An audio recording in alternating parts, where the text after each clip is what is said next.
அதே நீதிமொழி அதிகாரம் 28-26 வாசம். தன் இருதயத்தை நம்புகிறவன் மூடன், நாணமாய் நடக்கிறவனோ ரட்சிக்கப்படுவான். சிலர் சொல்லுவாங்க, நான் பைபிள் படிக்கலாம் பரவாயில்ல, என் மனச்சாட்சி எனக்கு போதும், என்னுடைய மனச்சாட்சி எனக்கு போதும், அது நல்ல வழியில் நடத்தணும், நல்லதான் செய்யறேன், நல்லதுதான், அதை பத்தி நான் தவறாக சொல்லவில்லை. நாணமாய் நடக்கிறவனோ ரட்சிக்கப்படுவான். இயேசு இருக்கிறவன் தான் ரட்சிக்கப்படுவான். இந்த வேத வசனத்தின் பிரகாரம் நடக்கிறவன் தான் ரட்சிக்கப்படுவான். விமானம் மேலே போகிறது, போகும்போது பைலட்டுக்கு உடம்பு சரியில்லை, என்ன விமானம் போய் சேராது. சிறு கோளாறு ஏற்பட்டாலும் போகாது. இன்னொன்னு தெரியுமா, அவ்வளவு பெரிய விமானம், ஒரு சிறு பறவை மோதிவிட்டால் விமானம் வெடிச்சு போயிருக்கும். அவ்வளவு அழுத்தமா அந்த விமானம் போய் கொண்டிருக்கு. அதனாலதான் பறவைகள் இல்லாத இடமா பார்த்து ரூட் போடுவாங்க. விமானத்துக்கும் ரூட் உண்டு, மேலே போகிறதுக்கு அந்த ரூட்ல தான் போகணும். கொஞ்சம் தவறி போச்சுன்னா பறவைகள் அடிக்கும், பறவைகள் பட்டுச்சுன்னா வெடிச்சு போயிருக்கும். சிறு பறவை பட்டாலே அவ்வளவு பெரிய விமானம் வெடிக்கும் என்றால், நாம் பரிசுத்தமாக இந்த வேத வசனத்தின் பிரகாரமாக வாழும் போது ஒரு சின்ன தவறு உள்ளே வந்தால் நாம் பரலோகத்துக்கு போக முடியாது. அது நம்மை வீழ்த்திவிடும்.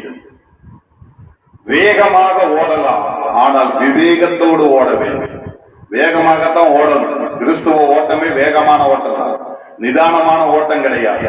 வேகமாக ஓட வேண்டும், விவேகத்தோடு ஓட வேண்டும். ஒலிம்பிக்ல நான் வேகமா ஓடணும் உழுதுன்னு நினைச்சேன்னா ஃபர்ஸ்ட் போவான். விவேகத்தோடு ஓடுவான், நாணமாய் ஓடுவான். அவன் பாரு, அவன் அந்த நீங்க ஒலிம்பிக் பந்தயம் நடக்கும்போது பாருங்க, 100 மீட்டர் 500 மீட்டர் 2000 மீட்டர் அந்த வீரர்களை எல்லாம் உட்கார வைப்பாங்க, வந்து கரெக்ட் பண்ணுவாங்க. ஓடுறதுக்கு கரெக்ட் பண்ணும்போது ஒரு காலம் முன்னாடி ஒரு கால் பின்னாடி, பக்கத்துல இருக்கிற எவனையுமே பார்க்கலாம். அவன் காலை பார்ப்பான், அவன் ஸ்டெப்பை பார்த்தான், அவன் நேர் பார்ப்பான், அவனுடைய ஓடுதளத்தை பார்ப்பான். இதைத்தான் அவன் பார்ப்பான். யாரையும் பார்க்க மாட்டான், அம்பையரையும் பார்க்க மாட்டான். அவனுடைய நோக்கம் எல்லாம் இலக்கை அடையும். அங்கு விசில் ஊதியவுடன் அவனுடைய ஓட்டம் பயங்கரமாக இருக்கும். இடையிலே தவறினால் பரிசு கிடையாது, இடையிலே தவறினால் ஓட்டத்தை முடிக்க முடியாது. அதே போலத்தான் இந்த ரட்சிப்பு என்பது. இந்த ரட்சிப்பு நாம் முடிவு வரையிலும் ஓட வேண்டும். அப்பொழுதுதான் நாம் ரட்சிப்பை காத்துக் கொள்ள முடியும். நாம் ரட்சிக்கப்பட்டிருக்கிறோம். இந்த ரட்சிப்பை நாம் காத்துக் கொள்ள வேண்டும். எதுவரைக்கும்? நாம் பரலோகத்துக்கு போற வரைக்கும் இதை பாதுகாத்துக் கொள்ள வேண்டும். அப்படி என்றால் நாணமாய் நடக்கிறவன் ரட்சிக்கப்படுவான். இயேசுனுடைய அடிச்சுவடுகளை பின்பற்றுகிறவன் ரட்சிக்கப்படுவான். இயேசுனுடைய வேத வசனங்களை வாழ்க்கையிலே வைத்து அதன்படி நடக்கிறவன் ரட்சிக்கப்படுவான். அதனால்தான் நாம் ரட்சிக்கப்பட்ட நாம் நாணமாய் நடந்து கொள்ள வேண்டும், நாணத்தோடு நடந்து கொள்ள வேண்டும். விவேகத்தோடு அல்ல, நாணமாய் நடந்து கொள்ள வேண்டும். அநேகருக்கு சாட்சியாக இருக்க வேண்டும். நாம் ரட்சிக்கப்பட்டிருக்கிறோம் என்றால் கெட்ட வார்த்தை வாயிலிருந்து வரக்கூடாது. அநேகருக்கு சாட்சியாக வாழ வேண்டும். நம்முடைய விசுவாசம் மலையை பெயர்க்கத்தக்கதாக இருக்க வேண்டும். நாங்க ஜெபிக்கிறோம், எங்களுக்கு கர்த்தர் சுகத்தை கொடுக்கல. புறஜாதியார் இடங்களை சொல்லும் போது அவிசுவாசம். விசுவாசமாக இருக்க வேண்டும். நாணமாய் நாம் பேச கற்றுக்கொள்ள வேண்டும். நாணமாய் நடக்க கற்றுக்கொள்ள வேண்டும். நம்முடைய நடத்தை சாட்சியாக இருக்க வேண்டும். குடும்பத்திலே நம்முடைய நடத்தை சாட்சியாக இருக்க வேண்டும். பிள்ளைகளிடத்திலே பேசுகிறது நாணமாய் பேச வேண்டும். மனைவியிடத்தில் பேசும்போது நாணமாய் பேச வேண்டும். வெளியிலே பேசும்போது நாணமாய் பேச வேண்டும். அதுதான் நாணமாய் நடக்கிறவன் ரட்சிக்கப்படுவான். இந்த நாணம் தான் இயேசு கிறிஸ்து. இந்த இயேசு கிறிஸ்து தான் வேத வசனம். இந்த வேத வசனம் தான் நமக்குள்ளே இருக்க வேண்டும். அப்படி இருக்கும் போதுதான் ரட்சிப்பை நாம் காத்துக் கொள்ள முடியும். யோவேல் புஸ்தகம் 2வது அதிகாரம் 32வது வார்த்தை வாசம். அப்பொழுது கர்த்தருடைய நாமத்தை தொழுது கொள்ளுகிறவன் எவனோ அவன் ரட்சிக்கப்படுவான்.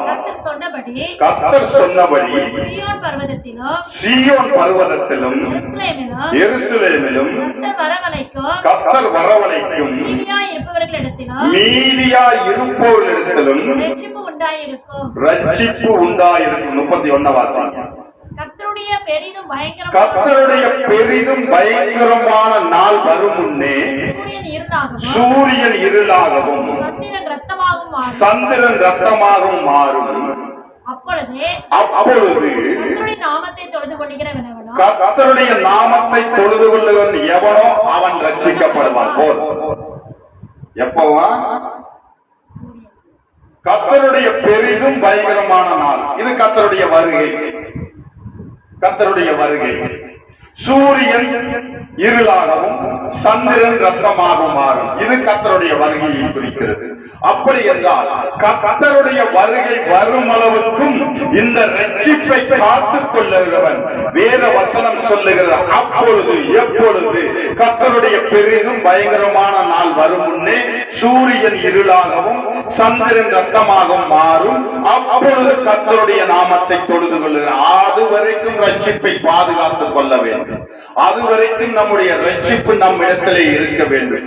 அதுவரைக்கும் நாம் ரட்சிக்கப்பட்டிருக்க வேண்டும். அப்படி என்றால் ஒவ்வொரு நாளும் நாம் ரட்சிக்கப்பட வேண்டும். வேத வசனம் சொல்லுகிறது, அனுதினமும் சிலுவை சுமக்க கடவீர்கள். ஒவ்வொரு நாளும் நமக்கு ரட்சிக்கப்பட வேண்டும். ஒவ்வொரு நாளும் ரட்சிப்பினுடைய அனுபவம் புதுமையாக இருக்க வேண்டும். ஏனென்றால் வேத வசனம் சொல்லுகிறது, என்னுடைய கிருபை உங்களை வாழ்நாள் முழுவதும் பாதுகாத்துக் கொள்ளும் என்று சொல்லவில்லை. ஒவ்வொரு நாளும் என் கிருபை புதிதாய் இருக்கிறது. கர்த்தருடைய கிருபை ஒவ்வொரு நாளும் புதிதாய் இருக்கிறது. அதனால் தான் நேர்த்திக்கு பண்ணின ஜெபத்தை இன்னைக்கு பண்ணினாலும் அது கர்த்தருக்கு புதுசு. நேர்த்திக்கு பாடின பாட்டை இன்னைக்கு பாடினாலும் சரி, நீ வருஷம் முழுவதும் ஒரே பாட்டை பாடினாலும் என் தேவனுக்கு அது புதிய பாடல்.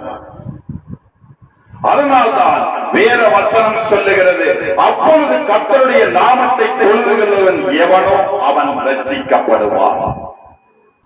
மத்தேயு சுவிசேஷ புத்தகம் 10வது அதிகாரம் வாசிங்க. 22வது வார்த்தை வாசிங்க. என் நாமத்தின் நிமித்தம் நீங்கள் எல்லாராலும் பகைக்கப்படுவீர்கள். முடிவு பரியந்தமும் நிலை நிற்பவனே ரட்சிக்கப்படுவான். அப்படி என்றால் எல்லோரும் ஊழியம் செய்யும். எல்லாரும் ஊழியம் செய்ய வேண்டும். ஊழியக்காரன் மாத்திரம் அல்ல, ஒவ்வொருவரையும் தேவன் அழைத்திருக்கிறார். ஒவ்வொருவரையும் தேவன் அழைத்திருக்கார். சிலர் சொல்றாங்க, என்னன்னு, ஆரோனை போல அழைக்கப்பட்டால் ஒழிய இந்த கனமான ஊழியத்தை ஒருவனாலும் தானாக ஏற்படுத்த முடியாது என்று. அது அந்த வசனம் எதை குறிக்கிறது என்றால், இந்த ஊழியத்திலே கனமான ஊழியத்தை நாம் ஊழியம் செய்து கொண்டிருக்கிறோம். அப்பொழுது தேவன் நம்மை பிரிப்பார். தேவன் அப்பொழுது நமக்கு ஊழியத்திலிருந்து வேறு பிரிப்பார். மோசே கூட யோசுவா இருக்கிறார். மோசேக்கு பின்னாடி யாரு? அவனுடைய பையன் தான் வரணும். முறையா பார்த்தா அவனுடைய பையன், மோசேனுடைய பையன் தான் வரணும். ஆனால் யோசுவா உள்ளே வருகிறார்.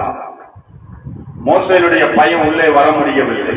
அதனால் தான் வேத வசனம் சொல்லுகிறது, என் நாமத்தின் நிமித்தம் எல்லோராலும் பகைக்கப்படுவீர்கள். முடிவு பரியந்தமும் நிலைத்திருப்பவனை ரட்சிக்கப்படுவார். என் நாமத்தின் நிமித்தம் எல்லோராலும் பகைக்கப்படுவீர்கள். அன்றைக்கு யோசுவா தேவனிடத்தில் உண்மையும் உத்தமமாயிருந்தார். மோசேயினுடைய ஊழியத்தை யோசுவாவுக்கு கொடுத்தார். அன்னைக்கே எல்லாம் முறுமுறுத்து இருப்பாங்க. முறையா பார்த்தா மோசேக்கு தான் போக வேண்டும். எப்படி யோசுவாவுக்கு கர்த்தர் தீர்மானம் பண்ணி வைத்திருக்கிறார்.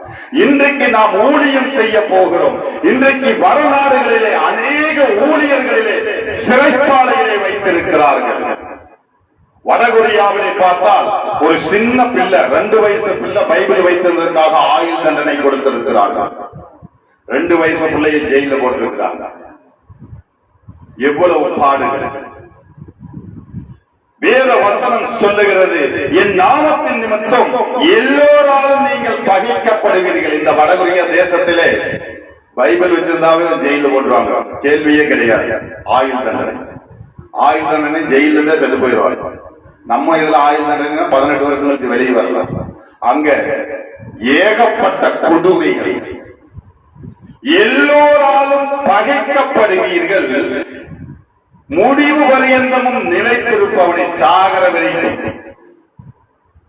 எல்லோராலும் பகைக்கப்படுவீர்கள். இன்றைக்கு ரட்சிக்கப்படுறாங்க, வேற ஒரு இனத்திலிருந்து ரட்சிக்கப்படுறாங்க. அவங்க சொல்றாங்க என்னன்னு, நீ தாழ்ந்த ஜாதியான இயேசுவை கும்பிடுறதுனால இனிமேல் நீ எங்களுடைய இதுல வந்து வரக்கூடாது. ஜாதியே கிடையாது. கர்த்தர் ஜாதியை உண்டாக்கவில்லை, இயேசு ஜாதியை உண்டாக்கவில்லை, நம்முடைய ஆண்டவர் ஜாதியை உண்டாக்கவில்லை. ஏனென்றால் அவர் ஒரே மனிதனை அல்லவா படைத்தார். அவருடைய ஒரே ரத்தத்தின் நிமித்தமாக நாம் ரட்சிக்கப்பட்டிருக்கிறோம். அவருடைய ஒரே ரத்தத்தின் நிமித்தமாக நாம் பாவங்கள் கழுவப்பட்டிருக்கிறது. அவர் ஒரே ரத்தத்தினாலே நாம் சகோதர சகோதரிகளாக இருக்கிறோம். அதனால்தான் கிறிஸ்துவுக்குள்ளே கிரேக்கன் என்றும் யூதன் என்றும் இல்லை, அறிவாளி என்றும் இல்லை, முட்டாள் என்பதும் இல்லை. கிறிஸ்துவுக்குள்ளே யூதன் என்றும் கிரேக்கன் என்றும் இல்லை, ஜாதிகள் இல்லை. நாம் கிறிஸ்துவுக்குள்ளே அவயங்களாக இருக்கிறோம், கிறிஸ்துவனுடைய அவயங்களாக இருக்கிறோம். முடிவு பரியந்தம் இருப்பவனே ரட்சிக்கப்படுவான். மரண பரியந்தமும் இந்த கிறிஸ்துவ ஓட்டத்தை ஓட வேண்டும். இன்றைக்கு ரட்சிக்கப்படுறாங்க, ஞானஸ்தானம் எடுக்கிறாங்க, அப்புறமேல் ஓட்டம் காணாம போகுது. செத்து போகும்போது ஒரு போஸ்டர், கர்த்தருக்குள் நித்திரை அடைந்தார். எந்த கர்த்தருக்கும் தெரியும். கிறிஸ்துவ ஓட்டம் என்பது முடிவு பரியந்தமும் ஓடுகிறவனை ரட்சிக்கப்படுவான். சாட்சியாக இருக்க வேண்டும். இயேசு கிறிஸ்து 33 வருடம் இருந்தார், அவர் சாட்சியாக இருந்தார். அல்லேலூயா, அல்லேலூயா. இன்றைக்கும் அநேகர் சாட்சியாக வாழ்ந்து கொண்டு இருக்கிறார்கள். தேவனுக்கென்று ஒரு கூட்டம் ஓடிக்கொண்டே இருக்கிறது. வாசிங்க மார்க்கு சுவிசேஷ புஸ்தகம் 16வது அதிகாரம் வாசிங்க. 16வது வார்த்தை வாசிங்க. விசுவாசம் உள்ளவனாகி ஞானஸ்தானம் பெற்றவன் ரட்சிக்கப்படுவான், விசுவாசியாதவனோ ஆக்கினைக்குள்ளாக தீர்க்கப்படுவான். விசுவாசம் உள்ளவனாகி ஞானஸ்தானம் பெற்றவன் ரட்சிக்கப்படுவான். முதல் விசுவாசம் தேவை. விசுவாசம் உள்ளவனாகி ஞானஸ்தானம் பெற வேண்டும், அவன் ரட்சிக்கப்படுவான். இன்னைக்கு எப்படி ஞானஸ்தானம் போயிட்டு இருக்குது? படிப்புக்காக ஞானஸ்தானம், ஒரு சர்டிபிகேட் வேண்டும். கல்யாணத்துக்காக மாப்பிள்ளை கிறிஸ்து, பொண்ணு இந்து, பரவாயில்ல. நாங்க போன வாரம் அந்த பிள்ளைய சர்ச்சுக்கு வர சொல்லி ஞானஸ்தானம் பெற வச்சிருக்கோம். எதற்காக? கல்யாணத்துக்காக. உள்ள இந்து, உள்ள கிறிஸ்டின், பையன் இந்து. 3 வாரம் சர்ச்சுக்கு வர சொன்னா 3வது வாரம் ஞானஸ்தானம் கொடுத்துட்டாங்க. எதுக்காக? திருமணத்துக்காக, பரலோகம் போறதுக்காக. இன்றைக்கு ஞானஸ்தானம் என்பது ஒரு வியாபாரமாகிவிட்டது. ஞானஸ்தானம் என்பது ஒரு சடங்காச்சாரமாகிவிட்டது. ஆனால் இங்கு வேதம் சொல்லுகிறது, விசுவாசம் உள்ளவனாகி ஞானஸ்தானம் பெற்றவன் ரட்சிக்கப்படுவான். அப்ப ரட்சிப்பு இல்லாமையே சில பேர் ஞானஸ்தானம் பெற்றாங்க.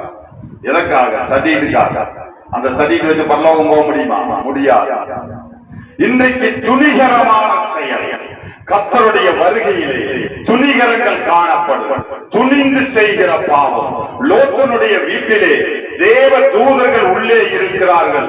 அவர்களோடு நாங்கள் சம்போசனம் பண்ண வேண்டும் என்று அவர்களை வெளியே வர சொல்லுங்கள் என்று துணிகரப்படுத்தினார்கள். துணிகரமான பாவம், ஓரினை சேர்க்கை பாவம் துணிகரமாக நடைபெற்றுக் கொண்டிருந்தது. அப்பொழுது அங்குள்ள தூதன் சொன்னார், அவர்களை நான் குருட்டாட்டம் செய்கிறேன் என்று. இன்றைக்கு அநேகரை தேவன் குருட்டாட்டம் செய்து கொண்டிருக்கிறார். அவர்களுக்கு பரலோகத்துக்கு வர்ற பாதை தெரியவில்லை.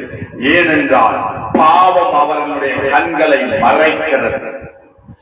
எவன் ஒருவன் தன் பாவங்களை அறிக்கை செய்து விட்டு விடுகிறானோ அவன் இரக்கம் பெறுவான். இன்னைக்கு எப்படி பாவங்களை அறிக்கை செய்யறது? இந்த அம்மா இந்த பக்கம் இருக்கு, பாஸ் அந்த பக்கம் இருப்பாரு, சென்ட்ரல் ஒரு பலகை, ஒரு பாவ அறிக்கை செய்யறாரு, பாஸ் மன்னிக்கிறார். அப்படி அல்ல, அதெல்லாம் பழைய ஏற்பாட்டினுடைய காலம். புதிய ஏற்பாட்டினுடைய காலத்தில் நாம் டைரக்டாக இயேசுவிடத்தில் ஜெபிக்க வேண்டும். இயேசுவிடத்தில் பாவ மன்னிப்பை கேட்க வேண்டும். இயேசு நம்முடைய பாவத்தை கழுவுகிறதுக்குத்தான் ரத்தத்தை சிந்தினார். சிலர் சொல்றாங்க நாங்கள் பவுலை பின்பற்றுகிறோம் என்று. அதற்கு பவுல் சொல்லுகிறார், நானா உங்களுக்காக ரத்தம் சிந்தினேன், நானா உங்களுக்காக சிலுவை சுமந்தேன், நானா உங்களுக்காக முள்முடி சூட்டப்பட்டேன், நானா உங்களுக்காக 39 கசையடிகளை வாங்கினேன். இயேசு வாங்கினார். அப்படி என்றால் நீங்கள் இயேசுவை பின்பற்றுங்கள், ரட்சிக்கப்படுவீர்கள். அந்த சபைக்கு போனா தான் நல்லா இருக்குது, இந்த சபைக்கு போனா தான், அதெல்லாம் ஒண்ணும் கிடையாது. இயேசு எந்த சபையில் இருக்கிறாரோ என்று நாம் பார்க்க வேண்டும். வானத்தை அண்ணாந்து பார்த்து மழை வருமா வராதா என்று நிதானிக்கிறவர்களே, ஏன் உங்களுக்கு தெரியாது எந்த சபையிலே இயேசு இருக்கிறார் என்று? விசுவாசம் உள்ளவனாகி ஞானஸ்தானம் பெற்றவன் ரட்சிக்கப்படுவான். இந்த ரட்சிப்பை நாம் காத்துக் கொள்ள வேண்டும். வாசிக்கலாம். லூக்கா சுவிசேஷ புஸ்தகம் 8வது அதிகாரம். இயேசு அதை கேட்டு, பயப்படாதே, விசுவாசம் உள்ளவனாயிரு, அப்பொழுது அவள் ரட்சிக்கப்படுவாள் என்றார். அல்லேலூயா, அல்லேலூயா. இயேசு அதை கேட்டு பயப்படாதே. முதலாவது பயம் இருக்கக்கூடாது, நமக்குள்ள பயம் இருக்கக்கூடாது. பயம் இருக்கக்கூடாதுன்னா வேத வசனங்கள் நமக்குள்ள இருக்கணும். சும்மா பயம் இருக்க முடியாது. இன்னைக்கு சொல்றாங்க பயந்து கூடாது. அவன் பயந்துட்டான், போய் ஒரு எந்திரம் கட்டிட்டு வந்துடும்.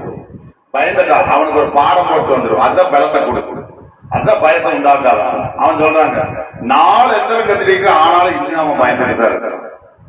எப்படி 4 இடத்துல பாடம் போட்டான், இன்னும் அப்படியாதான் இருக்கு. ஏன்? இயேசு என்னைக்கு நமக்குள்ளே வருகிறாரோ அன்னைக்குத்தான் பயம் நமக்குள்ளாக நீங்கும். அதனால் இயேசு அதை கேட்டு பயப்படாதே, விசுவாசம் உள்ளவனாயிரு, அப்பொழுது அவள் ரட்சிக்கப்படுவாள். யார் ரட்சிக்கப்படுவ? சபை ரட்சிக்கப்படும், இந்த சரீரம் ரட்சிக்கப்படும். எப்படி ரட்சிப்புன்னு என்ன? எல்லாம் நினைக்கிறாங்க நம்ம எல்லாம் போற வர. இந்த சரீரம் ரட்சிக்கப்பட வேண்டும். இயேசு இந்த சபையிலே உலாவ வேண்டும். ரட்சிக்கப்படுகிற சபையிலே அனுதினமும் கர்த்தர் விசுவாசிகளை சேர்த்தினார். அப்படி என்றால் இந்த ரட்சிக்கப்படுகிற இந்த சரீரமாகிய சபையிலே அனுதினமும் கர்த்தர் நல்ல விஷயங்களை சேர்த்துவார், நல்ல வசனங்களை சேர்த்துவார், நல்ல வார்த்தைகளை சேர்த்துவார். அப்பொழுதுதான் நாம் ரட்சிக்கப்படுவோம். யோவான் சுவிசேஷ புஸ்தகம் 10வது அதிகாரம் வாசிங்க. 9வது வார்த்தை வாசிங்க. நானே வாசல், என் வழியாய் ஒருவன் உட்பிரவேசித்தால் அவன் ரட்சிக்கப்படுவான், அவன் உள்ளும் புறமும் சென்று மேய்ச்சலை கண்டடைவான். நானே வாசல். இயேசு மாத்திரமே வாசல். இன்றைக்கு அநேகர் சொல்றாங்க இயேசு இல்லாம நான் பரலோகம் போயிடுவேன். போக முடியாது. ஒரு வீட்டுக்குள்ள போகணும்னா எந்த வழியா போகணும்? வாசல் வழியா போகணும். ஜன்னல் வழியா உடைச்சிட்டு வர்றோம் யாரு? திருடன். அப்படி என்றால் நாம் ரட்சிக்கப்பட வேண்டும் என்றால் இயேசுவுக்குள்ளாக நாம் போக வேண்டும் முதலாவது. அதனால் தான் கர்த்தருடைய வார்த்தை சொல்லுகிறது, முதலாவது ஒருவன் நான் அவனுக்குள்ளாகவும் அவன் எனக்குள்ளாகவும் இருந்தால் மிகுந்த கனிகளை கொடுப்பார். இன்று அநேக கிறிஸ்தவருடைய வாழ்க்கையிலே கனி இல்லை, அநேக ஊழியருடைய வாழ்க்கையிலே கனி இல்லை. என்ன கனி? சர்ச்சுக்கு 300 பேர் வந்து அது கனியா? அது கனி கிடையாது. சர்ச்சில் 500 பேர் இருக்கிறாங்கன்னா அது கர்த்தருக்குள் அவர் கனி கொடுக்கிறார் என்று அர்த்தம் கிடையாது. கனியில் காணப்பட வேண்டும். கர்த்தருடைய வேத வசனங்கள் அவருடைய வாழ்க்கையிலே காணப்பட வேண்டும். அவருடைய வாழ்க்கையிலே நல்ல நடத்தைகள் காணப்பட வேண்டும். அவருடைய நடத்தையிலே ஞானம் காணப்பட வேண்டும். அவருடைய நடத்தையிலே அறிவு காணப்பட வேண்டும். இயேசுவை பிரதிபலிக்கிற ஒரு வாழ்க்கை, இயேசுடைய அடிச்சுவடுகளை பின்பற்றுகிற ஒரு வாழ்க்கை, உத்தமமாய் நடக்கிற வாழ்க்கை, உண்மையாய் நடக்கிற வாழ்க்கை காணப்பட வேண்டும். அப்பொழுதுதான் ரட்சிக்கப்படுவோம். வேத வசனம் சொல்லுகிறது, நானே வாசல், இயேசு அல்லாமல் ஒருவனும் ரட்சிக்கப்பட முடியாது. என் வழியாய் ஒருவன் உட்பிரவேசித்தால் அவன் ரட்சிக்கப்படுவான். இந்த வேத வசனங்களுக்குள்ளாக உட்பிரவேசித்தால் நாம் ரட்சிக்கப்படுவோம். இன்றைக்கு எப்படி இருக்குது? யெகோவா விட்னஸ், அப்போஸ்தலர் சபை, அடுத்தது தேவதூதனுடைய காபிரியலுக்கு ஒரு சபை, அடுத்தது பரிசுத்த ஆவிக்கு ஒரு சபை, அடுத்தது இயேசு மட்டும். அப்படியெல்லாம் கிடையாது. இயேசு மட்டும் ஒரு சபை, அப்படியெல்லாம் கிடையாது. கெட்சியா இருக்கிறான், கெட்சியா சரீரம் மட்டும் வேணும், அவன் ஆவி ஆத்மா வேணான்டா அதுக்கு பேர் என்ன? போன சடலம். சடலத்தை வச்சு ஏதாச்சும் பண்ண முடியுமா? ஒண்ணும் பண்ண முடியாது. சடலம் வேண்டாம், எங்களுக்கு ஆவி மட்டும் இருந்தா போதும். ஆவி வச்சு என்ன பண்ண முடியும்? ஒண்ணும் பண்ண முடியாது. இந்த ரெண்டு வேண்டாம், ஆத்மா மட்டும் இருந்தா போதும். அதையும் நம்ம கண்ணுல பார்க்க முடியாது. ஆவி, ஆத்மா, சரீரம், இந்த மூன்று சேர்ந்தாதான் கிறிஸ்தியா. மூன்றும் இருக்க வேண்டும். அப்படி என்றால் பிதா, குமாரன், பரிசுத்த ஆவி, இவர்கள் மூவரும் இருந்தால்தான் நமக்கு ரட்சிப்பு.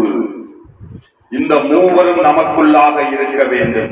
இன்றைய அநேகர் இன்று சுவிசேஷங்களை தவறான சுவிசேஷம்.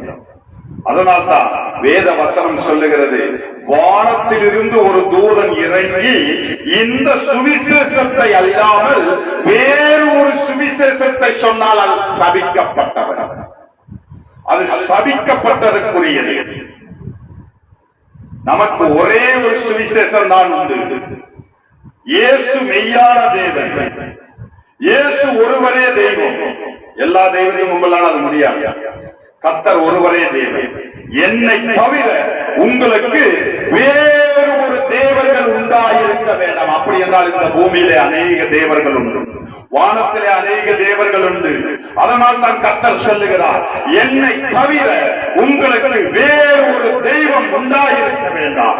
இதில் நாம் வைராக்கியம் பாராட்ட வேண்டும். கர்த்தர் ஒருவரே தேவன். சகலமும் அவர் மூலமாகவும் அவருக்காகவும் உண்டாக்கப்பட்டிருக்கிறது. அநேகர் நினைக்கிறாங்க, நம்ம பையனுக்கு ஒரு நல்ல ஒரு சொந்த இடத்தை வாங்கி சொந்த வீட்டை கட்டி வச்சுக்கினா போதும். 4 இடத்துல நல்ல வீட்டை கட்டி வச்சுக்கினா நிம்மதி. நீ வீட்டை சொந்த இடம் வாங்கி சொந்தமா கட்ட பரவாயில்ல. இந்த பூமி எப்படி இருக்குன்னு அறிவியல் ஆராய்ச்சியாளர் சொல்றாங்க, அந்தரங்கத்துல தொங்கிட்டு இருக்குது. விழுந்து போச்சுன்னா முடிந்தது.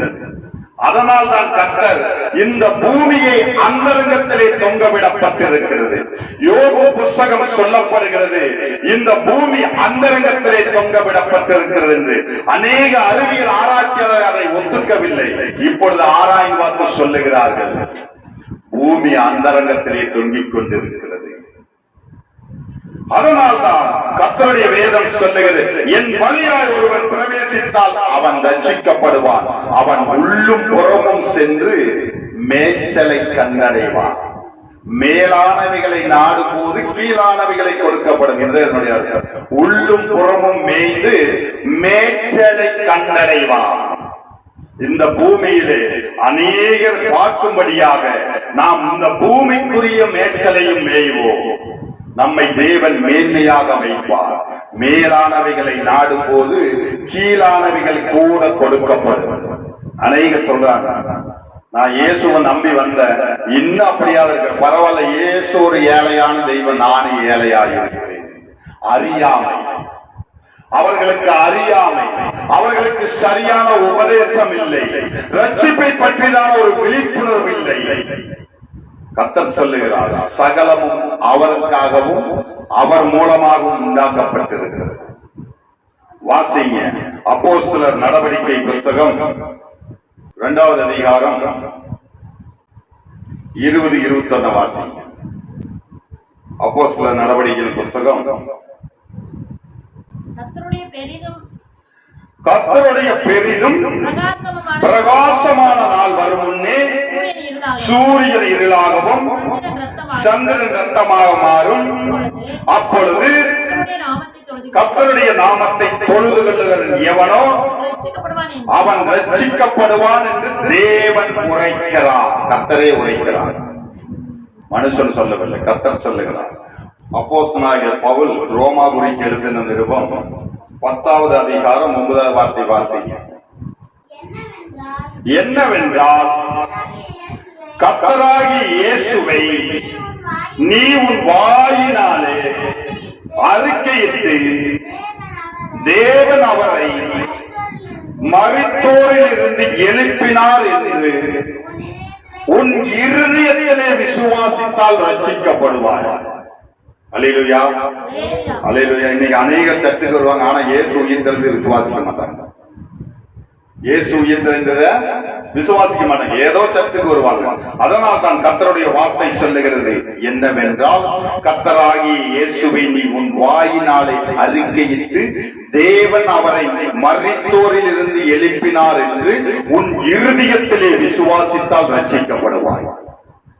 இன்றைக்கு அநேகர் சொல்றாங்க கடவுள் இருக்கிறாரா இல்லையோ தெரியவில்லை. கிறிஸ்தவன் சொல்லுகிற வார்த்தை இயேசு இன்றும் உயிரோடு இருக்கிறார்.